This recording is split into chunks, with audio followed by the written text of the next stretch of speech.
ओम शांति। आज के बाबा के 23 तारीख के महावाक्य सुनेंगे। आज बाबा ने कहा, घर गृहस्थ में रहते शिव बाबा को याद करना है। और बाबा ने कहा, देह अभिमानी बनना है। मुख से बाबा बाबा भी नहीं, बाबा ने कहा अंदर से शिव बाबा को मन ही मन याद करना है।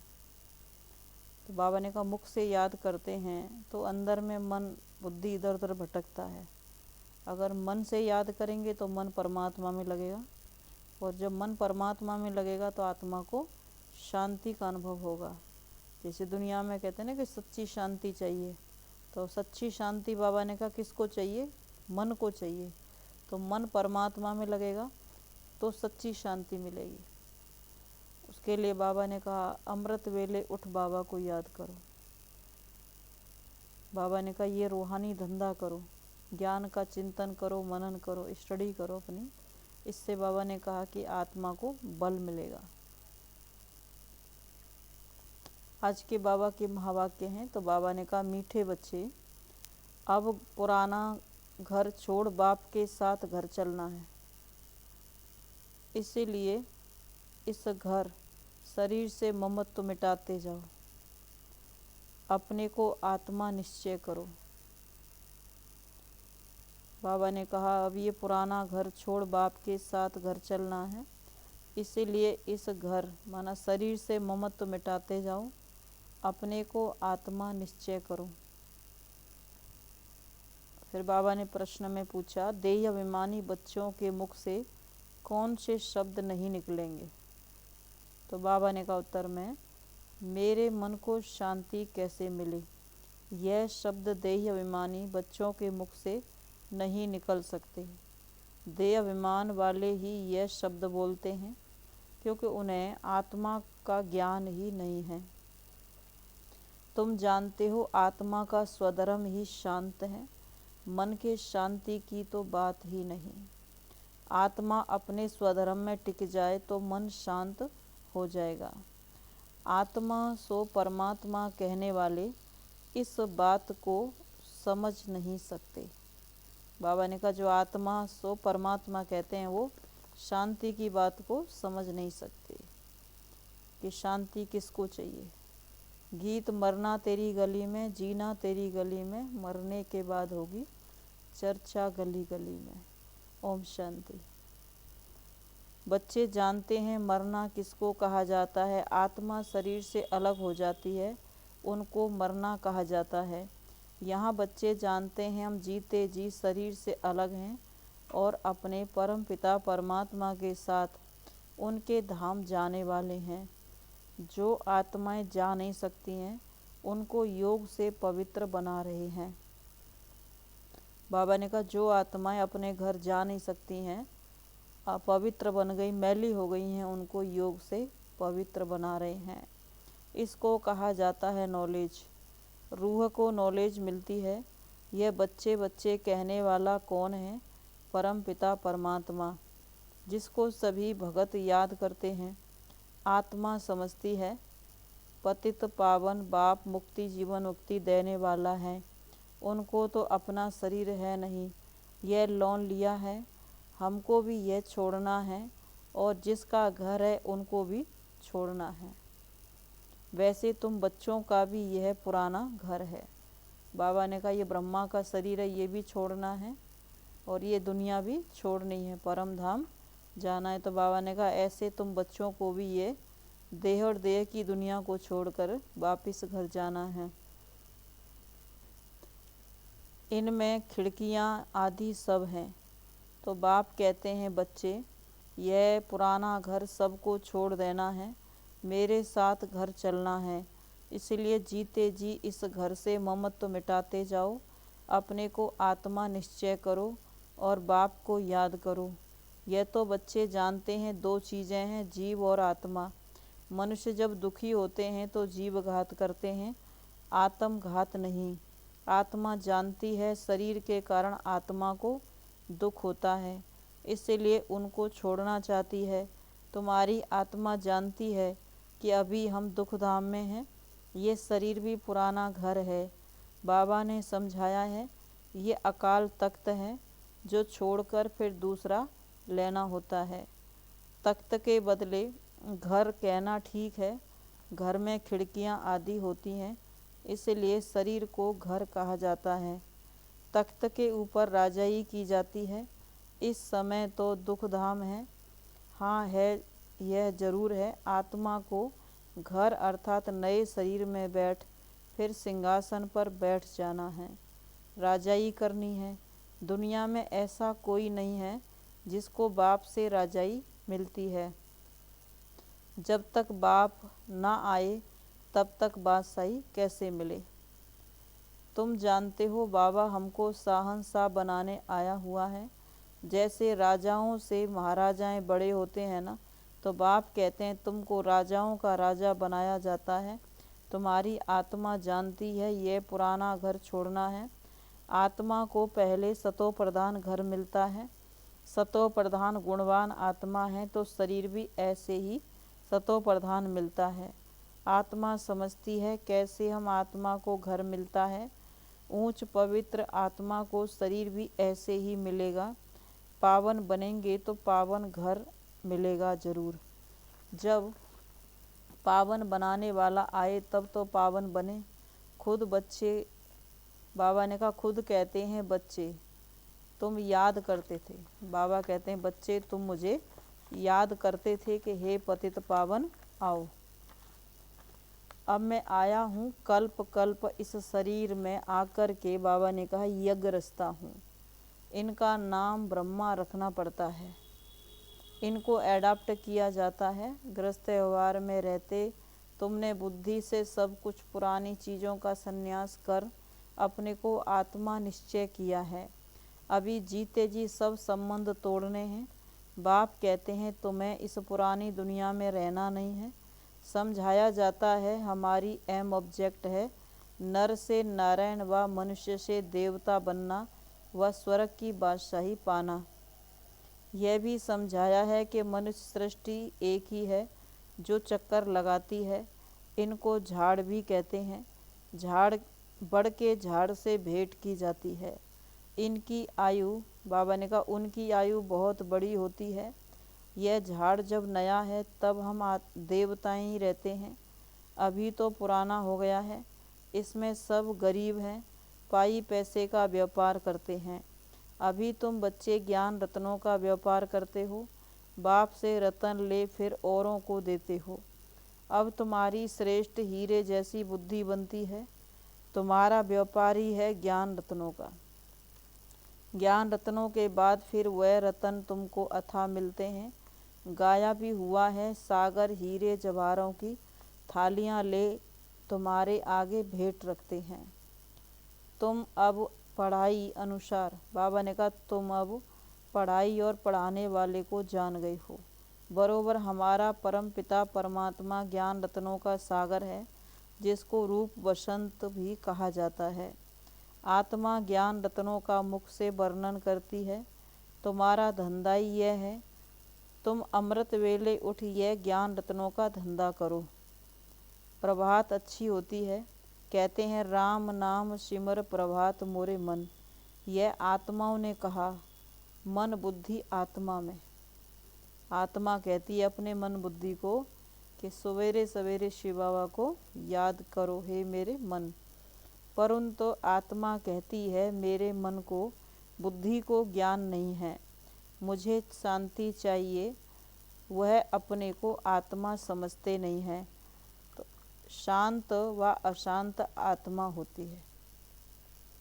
बाबा ने कहा दुनिया में कहते हैं कि मन को शांति चाहिए, ये नहीं समझते कि आत्मा को शांति चाहिए। आत्मा की शक्ति है मन। जब आत्मा शांत हो जाएगी तो मन भी आपे ही शांत हो जाएगा। मुझे शांति चाहिए, वह अपने को आत्मा समझते नहीं। शांत व अशांत आत्मा होती है। आत्मा कहती है मैं अशांत हूँ, मैं शांत आत्मा हूँ। देह अभिमान वाला कहेगा हमारे मन को शांति कैसे मिले। मन क्या है वह भी समझते नहीं है। आत्मा को शांति मिलती है वह आत्मा के मन को बाबा पूछते हैं कि आत्मा को शांति मिलती है वह आत्मा के मन को। तो पहले तो बाबा ने कहा आत्मा को जानना पड़े। आत्मा का स्वधर्म शांत है, यह शरीर तुम्हारे आर्गन्स हैं, इनसे चाहे काम लो चाहे अपने स्वधर्म में टिको। सन्यासी भी इस बात को नहीं जानते, वह तो कह देते हैं आत्मा सो परमात्मा, आत्मा सो परमात्मा सो आत्मा। परंतु ताकत कैसे मिले जो शांति में रह सकें। जब बाप को याद करें तभी शांति मिले, सिर्फ शांति से कोई फायदा नहीं है। वह समझते हैं हम आत्मा सो परमात्मा, हम आत्मा परमात्मा के लोक में चली जाएगी और कुछ भी जानते नहीं। पुनर्जन्म को भी बाबा ने कहा भूल जाते हैं, 84 जन्मों को भी भूल जाते हैं कि आत्मा जन्म मरण के चक्र में आती है, पुनर्जन्म लेती है। बाबा ने कहा ये भी भूल जाते हैं, 84 जन्म लेते ये भी भूल जाते हैं। बाप सम्मुख समझाते हैं तुम समझते हो अभी हमें बाप के गले का हार बनना है, हम असल उस बाप के गले का हार थे। अब नाटक पूरा होता है, नाटक में एक्टर खेलते भी रहते हैं और टाइम भी देखते रहते हैं कि अब घर जाना है, टाइम भी देखते रहते हैं और खेलते भी रहते हैं। अभी नाटक पूरा होता है, बाकी इतना टाइम है। टाइम पूरा हुआ, सब एक्टर आकर खड़े हो जाते हैं, फिर ड्रेस बदली कर घर चले जाते हैं। हो बहू तुम्हारा भी ऐसे ही पार्ट है, बाप आया है लेने के लिए, ये प्रश्न ही नहीं उठता आत्माएं वहाँ होंगी व नहीं, हमारा काम है वर्षा लेना। जरूर आत्माएं होंगी तब तो आती रहती हैं, वृद्धि को पाती रहती हैं, अभी भी आती रहती हैं ना, तब तो बर्थ कंट्रोल आदि करते हैं। आत्माओं को वहाँ से स्टेज पर आना ही है, फिर बर्थ कंट्रोल क्या करेंगे। जो कुछ बाबा ने कहा बची कुछ ही आत्माएं हैं, सब आएंगी, इसीलिए तो वृद्धि होती रहती है। ऊपर से आत्माएं परम धाम से बाबा ने कहा नीचे आती रहती हैं तो वृद्धि होती रहती है, वृद्धि होनी ही है। यह तुम बच्चों को पता है, जो कुछ पिछाड़ी वाले रहे हुए होंगे वह आते रहेंगे। जैसे मच्छर देखो रात को आए और सुबह को देखो तो सब मरे हुए होंगे, परंतु उनका कोई हिसाब किताब थोड़ी है। यह जो बड़े बड़े साइंसदान हैं वह कितना माथा मारते रहते हैं, खोज करते रहते हैं। जैसे ज्ञान की ऊंचाई है तो माया भी कम नहीं है। देखो आसुरी मत पर क्या क्या बना रहे हैं, श्री मत क्या कहती है और साइंस वाले क्या करते रहते हैं। सुख भी है तो इन चीज़ों से बाबा ने कहा विनाश भी होना है। साइंस और साइलेंस, तुम सदैव बाप को याद करते रहते हो साइलेंस में, उनको फिर बाबा ने कहा साइंस का कितना घमंड है, कितने एरोप्लेन बारूद आदि बनाते हैं, साइंस पर साइलेंस की विजय होती है। कई कहते हैं मन जीते जगत जीत, परंतु माया जीते जगत जीत कह सकते हैं। आत्मा शरीर, बाबा ने कहा आत्मा शरीरी बाप के पास चली जाएगी, अशरीरी होकर बाप के पास चली जाएगी। कहते हैं मन में संकल्प विकल्प ना आए, बाप कहते हैं ये तो जरूर आएंगे। मामेकम याद करो, हम आत्मा अपने साइलेंस हो मुक्ति धाम में जाती है, पियर घर जाती है, बुद्धि में यही रहता है। बाबा आया है हमको ले जाएंगे, गाइड बाबा ही है। कहते हैं मेरे लाडले बच्चे मैं तुमको साथ ले जाऊंगा। कोई ने भी घर का रास्ता नहीं देखा, अगर एक ने देखा है तो बहुत देख लें, वह जाना भी सिखलावे। यहाँ तो मनुष्य तंग होकर कहते हैं जाएं, तंग होकर कहते हैं जाएं, कहते हैं ना भगवान ऊपर उठा ले या हम जाएं, तो बाबा ने कहा तंग होकर कहते हैं जाएं। सतयुग में ऐसे थोड़ी कहेंगे, सुख धाम को ही सब याद करते हैं। बाप कहते हैं मैं सबको ले जाऊंगा। कैसे ले जाऊंगा, बाबा ने कहा मच्छरों सदृश। वह सिर्फ कह देते हैं बौद्ध की आत्मा निर्वाण धाम गई, अगर वह चला गया तो बाकी सब उनकी इतनी वंशावली कैसे जाएगी। कोई जा नहीं सकते, मैं तो जा सकता हूँ ना। मैं आत्मा बाबा ने कहा मैं आता ही हूँ ले जाने के लिए। सतयुग में तो कितने थोड़े होते हैं, इस समय तो आत्माएं कितनी अथाह हैं, मच्छरों सदृश है ना। सबको ले जाना एक बाप का ही काम है। बाप कहते हैं मेरे गले का हार बनने से फिर विष्णु के गले का हार बनेंगे, गिरेंगे भी पहले, वह पुजारी बनते हैं तब रावण के गले का हार बनते हैं, आखिरी में यह हालत हो जाती है। तुम जानते हो, बाबा ने कहा तुम जानते हो हम आधा कल्प सुख में और आधा कल्प दुख में रहते हैं। रावण के गले का हार पहले पहले देवी देवताएं, बाबा ने कहा देवी देवता धर्म वाले बनते हैं, फिर और धर्म वाले बनते हैं, और धर्म वाले आए हैं बाद में। बाबा ने कहा वह भी रावण के गले का हार बनेंगे। अंत में सभी रावण के गले का हार बन जाते हैं। यह ड्रामा का खेल ऐसा बना हुआ है जो सिवाय बाप के और कोई समझा न सके। पॉइंट्स तो बहुत मिलती हैं ना समझाने के लिए। नटशेल में कहा जाता है एक बाप को याद करो, पतित दुनिया को कैसे पावन बनाते हैं। और फिर बाबा ने कहा गले का हार पहले पहले कौन बनते हैं, ये बुद्धि में रहना चाहिए। बरोबर हम असल में अपने बाप के गले की माला हैं। फिर बाबा हमको सूर्यवंशी चंद्रवंशी बनाते हैं, फिर रावण का राज्य होता है। यह सृष्टि का चक्र कैसे फिरता है तुम जानते हो। नंबर वार स्कूल में सब सब्जेक्ट में 100 मार्क्स से बाबा ने कहा कोई ले नहीं सकते। 100 मार्क्स तो कोई नहीं लेते, हाँ कोई एक सब्जेक्ट में 100 मार्क्स मिल सकती हैं। इसमें भी बाबा ने कहा मार्क्स हैं। दैवी गुण धारण करना कितनी बड़ी सब्जेक्ट है। सारे चक्र का राज भी समझाना है। कोई में गुण कम है, मुरली अच्छी चलाते हैं, नंबरवार तो होते ही हैं। जो पास होते हैं वह गले का हार बनते हैं।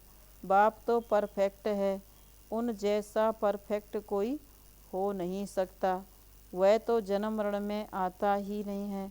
तुम्हारी बुद्धि में कितनी नई नई पॉइंट्स हैं जो और कोई की बुद्धि में बैठ नहीं सकती। यह है गॉड फादरली यूनिवर्सिटी। भगवानुवाच मैं राजयोग सिखलाता हूँ। समझ में आता है भारत कितना अमीर था, अभी गरीब है। प्राचीन भारत बड़ा साहूकार था, उनको पैराडाइज कहते हैं। घर में कोई अच्छे कुल के होते हैं, गरीब बन जाते हैं तो उन पर तरस पड़ता है, कहेंगे बेचारा कितना गिर गया है, फिर उनको चढ़ाने की कोशिश करते हैं। क्रिश्चियन लोगों ने भारत के पैसे बहुत लिए हैं, उस धन से खुद साहूकार बने हैं। भारत गरीब हो गया तो फिर मदद भी तो देंगे ना। बाबा ने कहा भारत के धन से साहूकार बने हैं। कहते हैं भारत सोने की चिड़िया था, तो बाबा ने कहा अथाह धन था तो अब भारत को फिर देते हैं, मदद करते हैं।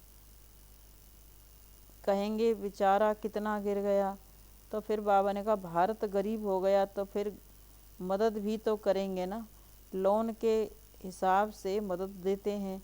तुम जानते हो क्या हिसाब किताब है। कोई अच्छे हैं तो वह समझते हैं यह सब लेन देन का हिसाब ख़त्म होता है, परंतु प्रेरक कौन है यह कोई नहीं समझते। इन बातों को अभी तुम समझते हो। भारत रिलीजियस था तो कितनी माइट थी। बाबा ने कहा जब पवित्र था, धर्म पर चलते थे, देवता धर्म था तो कितनी शक्ति थी, सारे विश्व के मालिक थे। पहला धर्म देवी देवता है जो बाप स्थापन करते हैं। अब सबसे गिरा हुआ है तो ज़रूर उनको मदद करेंगे। जब लड़ाई शुरू होगी तो खुद लड़ते भी रहेंगे, मदद भी करते रहेंगे। अब भी देखो देते रहते हैं, नहीं तो भारत भूख मर जाए, परंतु कभी ऐसे हुआ नहीं है। कैलेमिटीज भी आती रहेगी, लड़ाई तब लगेगी जब पढ़ाई पूरी हो जाए। अभी तो बाबा ने कहा पढ़ाई चल रही है, बाबा को पढ़ाना है। ब्रह्मा द्वारा आदि सनातन देवी देवता धर्म की स्थापना हो रही है। अच्छा मीठे मीठे सिकील दे बच्चों प्रति माता पिता बाप दादा का याद प्यार गुड मॉर्निंग। रूहानी बाप की रूहानी बच्चों को नमस्ते। हम रूहानी बच्चों की रूहानी माता पिता बाप दादा को गुड मॉर्निंग और नमस्ते बाबा नमस्ते। धारणा के लिए मुख्य सार है। अभी ज्ञान रत्नों का धंधा करना है। रूप बसंत बन पढ़ाई पढ़नी और पढ़ानी है। बाप के साथ वापिस घर जाना है, इसलिए पवित्र बनना है। अशरीरी बन बाप की याद में रह साइलेंस बल से साइंस पर विजय पानी है। वरदान है सदा उमंग उत्साह के पंखों द्वारा उड़ने और उड़ाने वाले मजबूत और अथक भव। सदा उमंग उत्साह के पंखों द्वारा उड़ने और उड़ाने वाले मजबूत और अथक भव। तो बाबा ने कहा आप आत्माएं अनेक आत्माओं को उड़ाने के निमित्त हो, इसलिए उमंग उत्साह के पंख मजबूत हों। सदा इसी स्मृति में रहो कि हम ब्राह्मण बी के विश्व कल्याण के जवाबदार हैं, तो आलस्य और अलबेलापन स्वतः ही समाप्त हो जाएगा। कभी भी थकेंगे नहीं। जिसमें उमंग उत्साह होता है वह अथक होते हैं। वह अपने चेहरे और चलन से सदा औरों का भी उमंग उत्साह बढ़ाते हैं।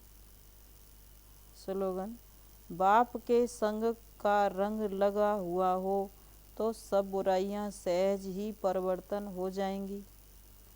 बाप के संग का रंग लगा हुआ हो तो सब बुराइयां सहज ही परिवर्तन हो जाएंगी। तो आज बाबा ने विशेष कहा कि बाबा ने कहा मन से शिव बाबा को याद करना है, मन को शांति चाहिए। तो बाबा ने कहा मन को शिव बाबा में लगाना है। तो आत्मा का स्वरूप शांति है, स्वधर्म भी शांति और देश भी शांति धाम है। ओम शांति।